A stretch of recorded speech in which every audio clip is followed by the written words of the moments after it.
សួស្តីអ្នកទាំងអស់គ្នាសូមស្វាគមន៍មកកាន់ Channel ស្ដាប់ថ្មីទទួលបានចំណេះដឹងថ្មីថ្ងៃនេះខ្ញុំមានប្រធានបទពិសេសមួយដែលជាចំណុចចម្បងក្នុងជីវិតរបស់យើងនោះគឺហេតុអ្វីគោលគំនិតកំណត់ភាពជោគជ័យ In English it's called why mindset determines success មនុស្សជាច្រើននៅពេលនិយាយពីជោគជ័យគិតតែអំពីប្រាក់កិត្តិយសឬអាជីពធំៗជាដើមប៉ុន្តែការពិតមិនមែនអំពីរបស់ទាំងនោះទេជោគជ័យចាប់ផ្ដើមពីរបៀបគិតឬគេហៅថា mindset នេះឯងអ្នកទាំងអស់គ្នាតើ mindset គឺជាអ្វីទៅ mindset មានន័យថារបៀបគិតទស្សនៈនិងជំនឿរបស់យើងអំពីខ្លួនឯងនិងអំពីពិភពជុំវិញខ្លួននៅពេលដែលយើងនិយាយពី mindset គេបានបែងចែកជាពីរប្រភេទធំទី1 fixed mindset មានន័យថាគំនិតថេរមនុស្សដែលមាន fixed mindset គឺជាមនុស្សដែលគិតថាខ្ញុំកើតមកមានសមត្ថភាពតែប៉ុណ្ណឹងឧទាហរណ៍ថាបើបរាជ័យពេលរៀនគណិតវិទ្យាគេនិយាយថាខ្ញុំមិនមានទេពកោសល្យទេហើយឈប់រៀនទី2 growth mindset មានថាគំនិតកំណើនមនុស្សដែលមាន growth mindset គឺជាមនុស្សដែលមានជំនឿថាខ្ញុំអាចរៀនបានខ្ញុំអាចកែលម្អបានឧទាហរណ៍ថាបើបរាជ័យពេលរៀនគណិតវិទ្យាគេនិយាយថាខ្ញុំត្រូវហ្វឹកហាត់ឲ្យបានច្រើនជាងមុនអ្នកទាំងអស់គ្នានៅទីនេះយើងឃើញថា mindset គឺជាគន្លឹះក្នុងការបន្តឬបោះបង់អញ្ចឹង mindset នេះវាមានឥទ្ធិពលខ្លាំងមែនទែនទៅលើជីវិតរបស់យើងវាអាចធ្វើឲ្យយើងបន្តធ្វើអីមួយអញ្ចឹងទៅហើយវាក៏អាចបញ្ឈប់ឲ្យយើងបោះបង់ធ្វើអីមួយផងដែរអញ្ចឹងវាជាឥទ្ធិពលខ្លាំងមែនទែនទៅលើជីវិតរបស់យើង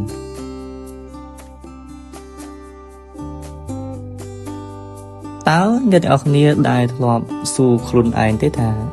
ហេតុអ្វី mindset អាចកំណត់ជោគជ័យបានមនុស្សដែលមាន growth mindset នឹងមិនភ័យខ្លាចបរាជ័យទេពួកគេយល់ថាបរាជ័យគឺជាផ្នែកមួយនៃការរៀន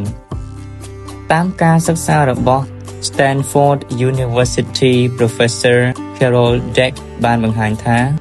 Success depends more on mindset than on natural talent នៅក្នុងនេះគេចង់និយាយថា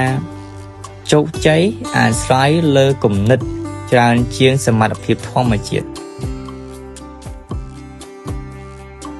ឥឡូវខ្ញុំសូមឧទាហរណ៍នៅក្នុងជីវិតពិតជាក់ស្ដែងអូខេសិស្សពីរនាក់រៀនជាក្រុមម្នាក់មាន fixed mindset ហើយម្នាក់ទៀតមាន growth mindset ពេលប្រឡងមិនបានល្អ fixed mindset និយាយថាខ្ញុំធ្លាប់បរាជ័យ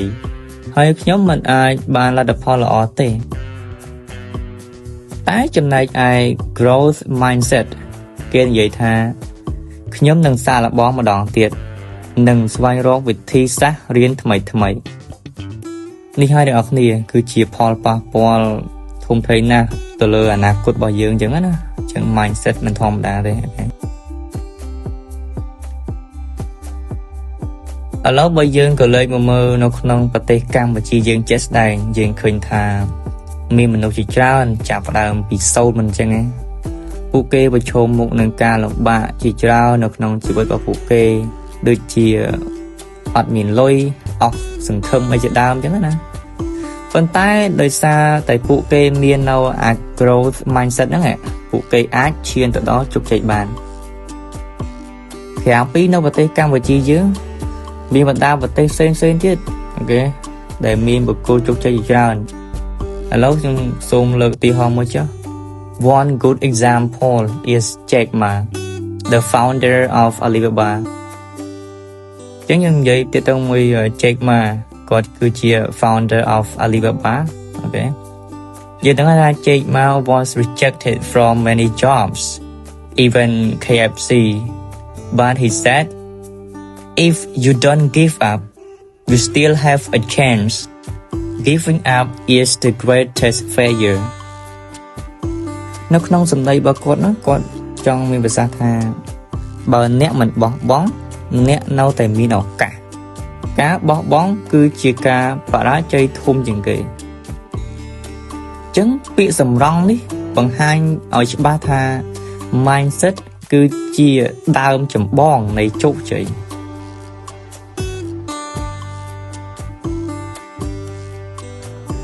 ឥឡូវយើងមកនិយាយពីរបៀបបង្កើត success mindset ម្ដងតើយើងបង្កើតវាធ្វើម៉េចបើយើងចង់មានជោគជ័យអ្នកត្រូវចាប់ផ្ដើម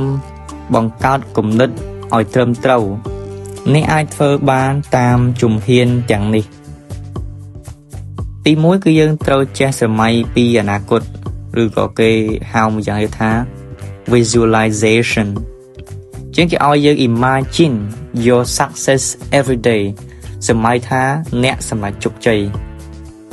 ទី2ដាក់គោលដៅឲ្យច្បាស់លាស់ clear goals អូខេគ្មានគោលដៅគឺគ្មានទិសដៅទី3រៀនពីបរាជ័យគេឲ្យយើង learn from failure is feedback បរាជ័យគឺជាមិត្តត្រឡប់មិនទៅនៅពេលយើងទូបានបរាជ័យគឺយើងរៀនពីបរាជ័យវាគឺជាមិត្តល្អរបស់យើងចាត់ទុកបរាជ័យគឺជាមិត្តរបស់យើងអាចរៀនពីវាសិក្សាពីវាអូខេទី4ចូលជាមួយមនុស្សវិជ្ជមានឬក៏យើងអាចហៅយ៉ាងថា positive environment ចឹងនៅជុំវិញខ្លួនយើងគឺពោរពេញដោយមនុស្សដែលគិតវិជ្ជមានគឺ positive people មិនដឹងណាទី5 keep learning every day ចឹងគេឲ្យយើងនឹងកុំឈប់រៀនព្រោះចំណេះដឹងគឺជាអាវុធដ៏ខ្លាំងអូខេអ្នកនរអគ្នាដូច្នេះហើយដែលយើងនិយាយថា mindset កំណត់ជោគជ័យនោះបើអ្នកគិតថាខ្ញុំអាចអ្នកនឹងស្វែងរកវិធីបើអ្នកគិតថាខ្ញុំមិនអាចអ្នកនឹងស្វែងរកអំពើបដិសេធខ្ញុំគណៈចង់ឲ្យអ្នកនរគ្នា remember ចេះ success starts in the mind ជោគជ័យគឺវាចាប់ផ្ដើមពីគំនិតរបស់យើងហ្នឹងជាចុងក្រោយខ្ញុំបាទសូមអរគុណចំពោះការស្ដាប់បើអ្នកចូលចិត្តវីដេអូនេះសូមជួយចុច like និង subscribe ដើម្បីទទួលបាននូវចំណេះដឹងថ្មីៗជារៀងរាល់ថ្ងៃសូមអរគុណ